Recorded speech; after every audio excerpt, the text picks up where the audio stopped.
ಕ್ಲಾಸಲ್ಲಿ ನಾವು ಈಸಿ ಟ್ರಿಕ್ಸ್ಗಳು ಇದ್ರ ಬಗ್ಗೆ ಗುಣಾಕಾರ ಹೇಗೆ ಮಾಡೋದು ಅಂತ ಹೇಳಿ ಓಕೆ ಮಾಡೋಣ. 4 5 ಎಷ್ಟು 4 4 ಸೊ ನೋಡಿ ಮಕ್ಕಳೇ, ಈಗ ನಾವು ಇದನ್ನು ಪ್ಲಸ್ ಮಾಡೋಣ ಅಂತ. 16 + 2 ಎಷ್ಟು 15 ಪ್ಲಸ್ 0 ಇಲ್ಲಿ ಬರ್ಕೊಂಡ್ರೆ 45 4 180 ಗೊತ್ತಾಯ್ತಾ. 7 9 ಎಷ್ಟು 63 ಓಕೆ. 7 7 ಓಕೆ. ಇಲ್ಲಿ ಪ್ಲಸ್ ಹಾಕೊಳ್ಳೋದಕ್ಕೆ ಇದನ್ನ ನಾವು ಆ್ಯಡ್ ಮಾಡಬೇಕು. 49 ಕಾಸು ಎಸಿದ್ರೆ 55 ಈ 3ನ್ನ ಇಲ್ಲಿ ಹಾಗೆ ಬರ್ಕೊಂಡ್ರೆ 7 × 49 ಮಾಡಿದ್ರೆ ಇಷ್ಟು ಉತ್ತರ ಬರ್ತದೆ. ಓಕೆ, ಈಗ ನೋಡೋಣ.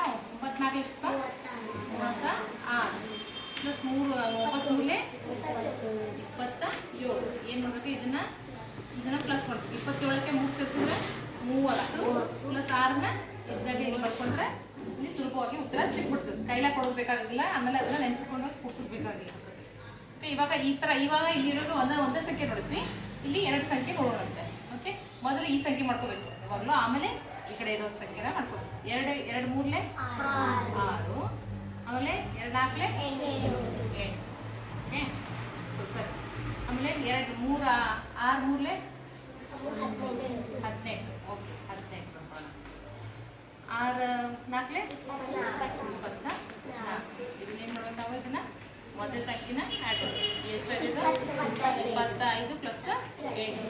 ಸೊ 86 ಇದೆ. ಇಲ್ಲಿ ನಾವು 86ನೇ ಇಲ್ಲಿ ಬರ್ಕೊಂಡಿದ್ವಿ, ಯಾಕಂದ್ರೆ ಮೊದಲು ಗುಣಾಕಾರ ಮಾಡಿದ್ವಿ.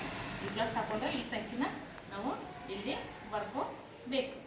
ಓಕೆ ಓಕೆ, ಸೊ ಒಂದು ಸಂಖ್ಯೆ ಬಿಟ್ಟು ಪ್ಲಸ್ ಹಾಕೊಂಡು ಇದ್ರ ಕೆಳಗೆ ಇಲ್ಲಿ ಬರ್ಕೊಂಡು 6 6ಗೆ 6 8 8